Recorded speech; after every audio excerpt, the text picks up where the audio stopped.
Facts ہیں. قرضوں میں 41% اضافہ ہوا ہے. Should it be even higher? The answer is yes.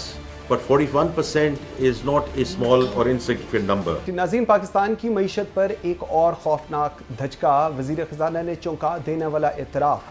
صرف ایک سال میں ملکی قرضے 41% بڑھ گئے ہیں، اور یہ وہی حکومت ہے جو دعوے کرتی تھی کہ معیشت کو درست سمت میں لے کر جائے گی. لیکن حقیقت یہ ہے کہ ورلڈ بینک کے مطابق آج 45% پاکستانی شدید غربت میں دھکیل دیے گئے ہیں. سوال یہ ہے، ریکارڈ قرضے لیے گئے مگر ترقی کہاں ہے؟ عوام کو ریلیف کیوں نہیں ملا؟ آخر یہ پیسہ کہاں گیا؟ یہ حکومت قوم کو جواب دینے سے کب تک بچتی رہے گی؟ بلند ترین قرضے اور بلند ترین غربت، یہ ہے موجودہ حکمرانوں کا اصل کارنامہ. پروگرام کے اس حصے میں اس پہ بات کرنے کے لیے مجھے جوائن کیا ہے لاہور اسٹوڈیو میں دانیال عزیز، سابق وفاقی وزیر ہیں. بہت شکریہ دانیال صاحب آپ کے ٹائم دینے کا. وزیر خزانہ نے اعتراف کیا ہے کہ ان کے مطابق قرضے 41% بڑھ گئے ہیں. اگر 41% بڑھ گئے ہیں تو معیشت میں واضح بہتری کیوں نہیں آ رہی؟ اس میں جی جو پاکستان حکومت کے اخراجات ہیں وہ آؤٹ آف کنٹرول ہیں. اور جب یہ مالی سال شروع ہوا تھا اس وقت بڑے دھوم دھام سے ہمیں بتایا گیا تھا کہ جی بس تھوڑی دیر ہے، آپ پیٹ پہ پتھر باندھ لیں، سیلریڈ کلاس کو تھوڑی مشکلات کا سامنا کرنا پڑے گا اور ہم بھی اپنے اخراجات کم کریں گے. تو وہ کم ہونے کے بجائے وہ جو ریسٹرکچرنگ کا، رائٹ سائزنگ کا سارا عمل تھا وہ بیچ میں ہی رہ گیا، اور بجائے کم ہونے کے اخراجات بڑھتے چلے گئے. تو اس سال بھی انہوں نے ٹیکس کا ہدف پھر سے بڑھا دیا ہے، اور وہ جو برابری کا فیصلہ ہوا تھا وہ بھی انہوں نے برقرار نہیں رکھا. یعنی ریل اسٹیٹ کو اور جو تاجر دوست ایپ ہے وہ دونوں غائب کر دیے گئے، اور ریل اسٹیٹ کا بھی ٹیکس کم کر دیا گیا. تو اس طرح سے اب پھر سے بوجھ جو ہے وہ مڈل کلاس اور سیلریڈ کلاس کے اوپر زیادہ بڑھے گا. تو اس صورت میں جہاں تک قرضوں کا تعلق ہے، یہ آپ کو معلوم ہونا چاہیے کہ جب پی ٹی آئی کی گورنمنٹ آئی 2018 میں، تو by the time they left in 2022 تو انہوں نے قرضہ جو ہے پاکستان کا وہ دگنا کر دیا تھا. بالکل دگنا، یعنی 30 سے 60 پہ چلے گیا تھا.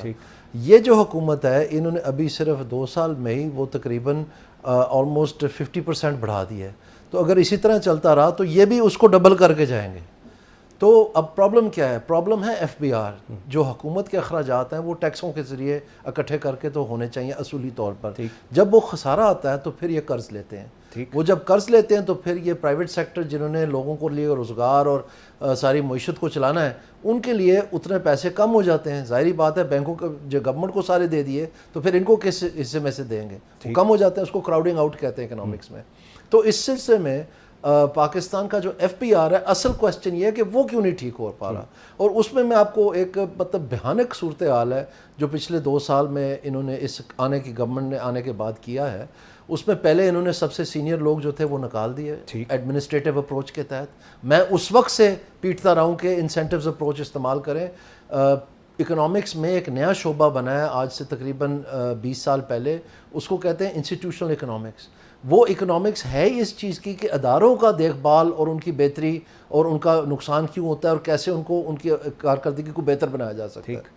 اس نیو انسٹیٹیوشنل اکنامکس کے تحت وہ بتاتے ہیں بار بار، یہ گلوبل تھیوری ہے، یہ کوئی پاکستان کے لیے نہیں ہے، کہ ایڈمنسٹریٹو اپروچ نہیں کام کرتا. آپ سرکلر نکال سکتے ہیں، کسی کو فائر کر سکتے ہیں، اس کا مطلب یہ نہیں ہے کہ محکمے کا طریقہ کار بدل جاتا ہے. وہاں کلچر بھی ہوتا ہے. تو اس کو ٹھیک کرنے کے لیے آپ کو صرف انسینٹیوز کے ذریعے آپ کر سکتے ہیں. تو میں اس کا اسٹوڈنٹ ہوں، بلکہ دنیا میں جا کے پڑھاتا رہا ہوں، تو میں ان کو بہت اصرار کرتا رہا پچھلے 2 سال سے کہ آپ انسینٹیوز اپروچ استعمال کریں. انہوں نے ایک نہ سنی. پھر جا کے لاہور میں جب بیکلیش آیا، ڈپارٹمنٹ مورائل ڈاؤن ہو گیا، تو لاہور جا کے جونیئرز کو انہوں نے تمغے بانٹ دیے. پھر واپس آئے 2 مہینے کے بعد انہوں نے پھر ایک کھیپ جو ہے نکال دی. فائنلی چیئرمین نے استعفیٰ دے دیا.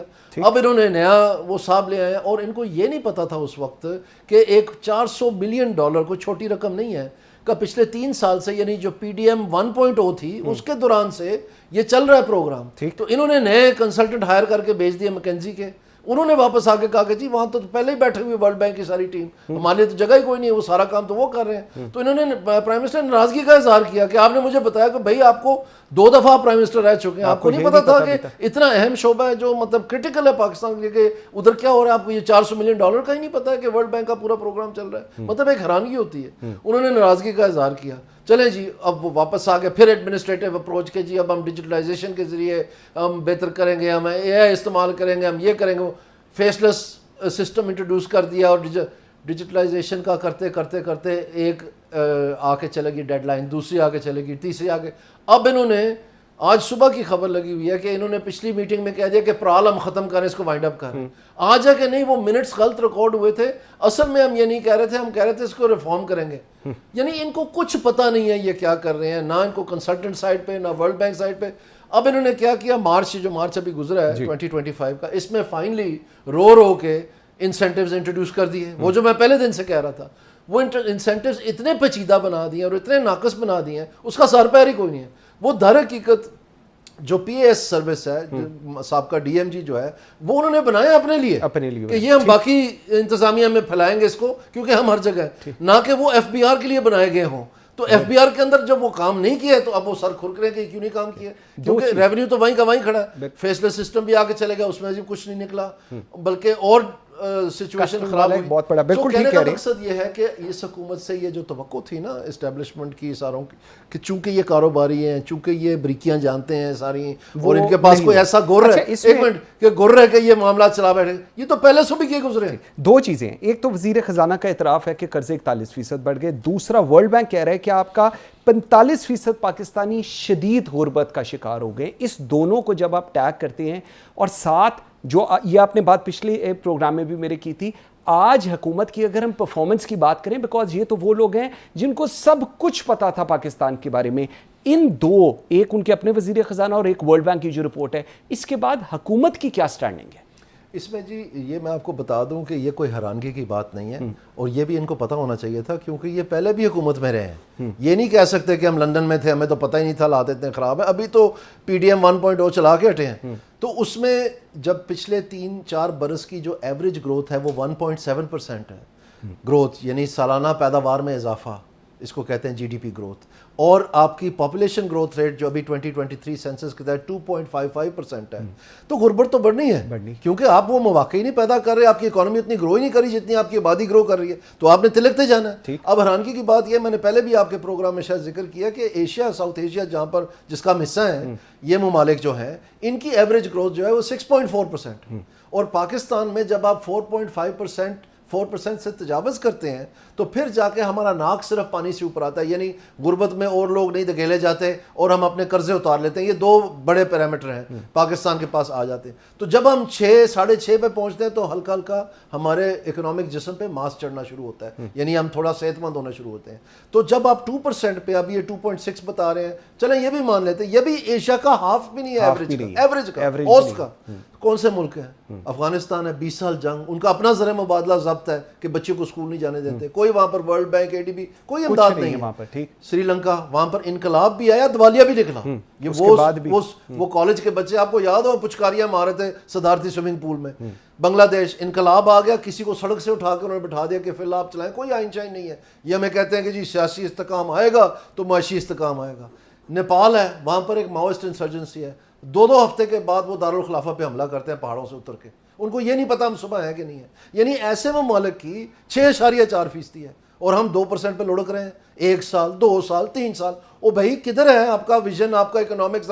یہ وہ والا بتانا ہے آپ نے, وہ جو کرکٹ کا میچ دیکھتے ہوئے بتایا کہتے جی آپ کا ویژن ہے, یا وہ جیولن پھینکا تھا جی آپ کا ویژن ہے, وہ کیا تھا, مطلب کس کے ساتھ مذاق کر رہے ہیں؟ لیکن آج جب ہم 2025 کی بات کر رہے ہیں, آج اگست کی ہم بات کر رہے ہیں, اس وقت پاکستان کا بلند ترین قرضہ ہے اور بلند ترین غربت ہے. حکومت جو کلیم کرتی ہے, جو پرائم منسٹر کلیم کرتے ہیں, یا جو باقی کے وزراء کلیم کرتے ہیں کہ جی پاکستان معاشی طور پہ بہت بہتر ہو گیا ہے, پچھلی دفعہ جو دیوالیہ بن گیا تھا ہم نے اس سے نکال لیا ہے, ان کی بات مانے یا یہ جو ریالٹی ہے اس کو مانے؟ کس کو مانے پاکستانی عوام؟ پاکستانی عوام اپنے روزمرہ کے حالات کو مانے, جس میں بھائی بھائی کو قتل کر رہا ہے, جس میں ہر چولہے پہ لڑائی ہے پاکستان میں, ہر چولہے پہ, اور جہاں پر لوگ باقاعدہ کلہاڑی لے کے اپنے 5 بچے مار کے اپنے سر میں کلہاڑی مار رہے ہیں. یہ ایکچوئل فیکٹس ہیں, آپ خبریں تو پڑھیں. ٹھیک, کرائم دیکھیں کہاں سے کہاں چلے گئے, جو اسٹریٹ کرائم ہے, چوری چکاری کا جو کرائم ہے سارا, لوگ بے روزگار ہیں. آپ کی بے روزگاری 2023 کے سینسس کے مطابق 22% پہ پہنچ گئی ہے. اور انہوں نے کیا نیا وطیرہ استعمال کیا کہ انہوں نے چھاپنا ہی چھوڑ دیا. پہلی مرتبہ پاکستان کی تاریخ میں فائنانس سروے میں ان امپلائمنٹ کی کوئی فگر ہی نہیں ہے, دی نہیں ہے, سرے سے ہی چھوڑے اوپر جا رہی ہے, نیچے جا رہی ہے. انہوں کا جان ہی چھڑاؤ اسے. وہ کب شروع ہوا؟ جب 2020 میں عمران خان صاحب نے اس کو ان پلگ کر دیا. تب سے لے کے آج تک وہ سروے نہیں کروایا لیبر فورس سروے جو 1963 سے ہر سال تواتر سے ہو رہا ہے. جنگیں آئیں, ملک دو لخت ہو گیا, مارشل لا لگے, کیا نہیں ہوا. لیکن یہ صورت, یعنی ہم اپنے ورسٹ پیریڈ میں سے اندر مزید دکھیلتے جا رہے ہیں ہمیں, اور منہ کو سیدھا کر کے جو ہے نا اسٹیبلٹی بتائی جا رہے ہیں. اور بھئی آپ کا گروتھ کدھر ہے, آپ کی انویسٹمنٹ ان دی اکانومی کہاں ہے. انہوں نے غلط فریمنگ آف دا پرابلم کی ہے, انہوں نے یہ آئی پی پیز کے پیچھے پڑ گئے کہ جی یہ کانٹریکٹ ٹھیک کرے سب ٹھیک ہو جائے گا. وہ فریمنگ ہی غلط تھی. اصل میں بجلی کا پرابلم گورننس کا پرابلم ہے کہ چوری جو ہے وہ آپ کو بجلی بھیجنے ہی نہیں دے رہی. تو کیپیسٹی چارجز ظاہری بات ہے بڑھ جائیں گے, جب کم لوگوں کے اوپر لگیں گے تو زیادہ کے اوپر تقسیم ہوں گے تو وہ نیچے آ جائیں گے. تو پھر کیوں پیسکو میں, سندھ میں, حیدرآباد میں, کوئٹہ میں, سارے یہ جو الیکٹرک سپلائی کمپنیز ہیں جن کو ڈسکوز کہتے ہیں, ایکس وافٹا ڈسکوز, وہ کیوں نہیں, ان کو کیوں 18 گھنٹے کی لوڈ شیڈنگ ہے. جب 18 گھنٹے لوڈ شیڈنگ ہے, سولر پینل سے آپ گھر کی بتی پکا تو چلا لیں گے. کیا آپ لیتھ مشین چلا سکتے ہیں؟ کیا آپ ٹائر پنچر کا ہیٹر چلا سکتے ہیں سولر پینل پہ؟ ٹائر پنچر کا صرف چھوٹی موٹی جو نہیں چل سکتا. تو روزگار پھر کہاں سے آنا, آپ خود بند کر رہے ہیں. لیکن جس تو یہ گورننس پرابلم اگین کیوں نہیں ٹھیک ہو رہا ہے؟ کیونکہ پی اے ایس بیٹھی ہوئی ہے کہ جی ہم انسینٹیو نہیں دینے دیں گے کیونکہ ہمیں ملے گا تو باقیوں کو ملے گا. اسٹیبلٹی کی جب آپ بات کرتے ہیں اور پاکستان اسٹیبلٹی کی بات کرتے ہیں تو ہم دیکھتے ہیں کہ بیرون قرضے وہ آ گئے, رول اوور ہو رہے ہیں, اور مالی امداد. کیا اس کے اوپر یہ پورا نظام کی جو ان کا پرسپیکٹو ہے کہ اسٹیبل ہو گیا ہے, کیا اس بیس لائن کے اوپر اسٹیبلٹی اس ملک کے لیے یہ ٹھیک ہے؟ یہ اسٹیبلٹی نہیں ہے جی, یہ وقتی طور پر آپ کو ایک بریدنگ سپیس ملی ہے کہ آپ اپنا ہاؤس ان آرڈر کریں. اب سوال یہ بنتا ہے کیا وہ ہو رہا ہے یا نہیں ہو رہا. ہاؤس ان آرڈر میں دو کرٹیکل فیکٹر کیا ہیں. ایک آپ کا ریونیو کلیکشن ہے تاکہ آپ کے قرضہ جات آپ ادا کر سکیں, اس میں ایف بی آر ہے, اس کا حال میں نے آپ کو بتا دیا. ان کو سرے سے پتہ ہی نہیں ہے کہ یہ کیا کر رہے ہیں. ایک دن ایک فرمان جاری کرتے ہیں, دوسرے دن دوسرا فرمان جاری, تین ادارے کام پہ لگائے ہوئے, دوسرے کو پتہ ہی نہیں ہے کیا بات ہو رہی ہے کیا نہیں ہو رہی. اور اسی طرح سے آپ کا پاور سیکٹر ہے, اس میں دوسرا سال جا رہا ہے, اب یہ تیسرا شروع ہو گیا جس میں یہ کوشش کر رہے ہیں کہ یہ چوری روک لیں, نہیں رک رہی ان سے. اب یہ فگر ورک میں ہیر پھیر کر کے, آپ کو پتہ ہے جو ابھی انہوں نے فگر اناؤنس کیے ہیں, نیپرا نے, دانیال عزیز نے نہیں, اپوزیشن نے نہیں, ان کا تو کام ہے نا چوں چوں کرنا. نیپرا نے آفیشلی کہہ دیا کہ ہم یہ فگر ہی نہیں مانتے, اتنی چوری کم ہی نہیں ہوئی ہے, ہو ہی نہیں سکتی ہے. تو جب تک آپ کا پاور سیکٹر سیدھا نہیں ہوگا, جب آپ کا ایف پی آر, آپ کی اکانومی ڈاکیومنٹ ہوگی سیدھی نہیں ہوگی, آپ اس چنگل میں سے نہیں نکل سکیں گے. یہ ساری گپ شپ ہے.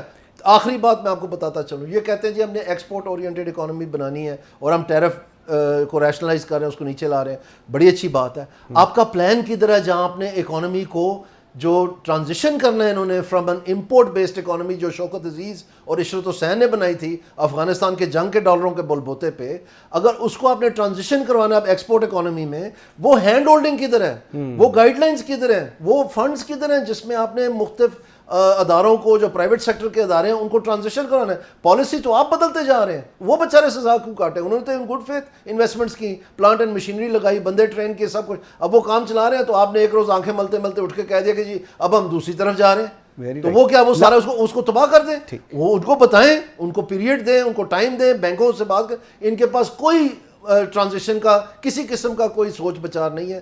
اصل حقیقت یہ ہے, سن لیں ایک منٹ بات, اصل حقیقت یہ ہے کہ یہ منیمل پاسبل کرنا چاہ رہے ہیں, اور وہ بھی جو یہ گھسیٹ گسوٹ کے آئی ایم ایف کو بنوا لیں کہ ہم کچھ بھی نہ کریں. یعنی انہوں نے ڈاکٹر کی بات نہیں ماننی, نہ انہوں نے گولیاں ٹائم پہ کھانی ہے, نہ انہوں نے ورزش کرنی ہے, نہ انہوں نے گھی نمک چینی کچھ بھی نہیں انہوں نے کرنا, بند. انہوں نے کہا کہ ہم ویسے ہی چلتے جائیں اور جتنا اسی طرح ہم لوگ جس طرح تو اس طرح نہیں حل ہوگا. لاسٹ چیز ذرا بتائیے گا کہ قرضوں کی ادائیگی جو اس وقت ریسنٹ قرضے ہیں وہ, اور سود کم کرنا, یہ اس وقت حکومت کی اسٹریٹجی ہے. کیا یہی ترجیحات ہیں اور اسی طرح چلے گا؟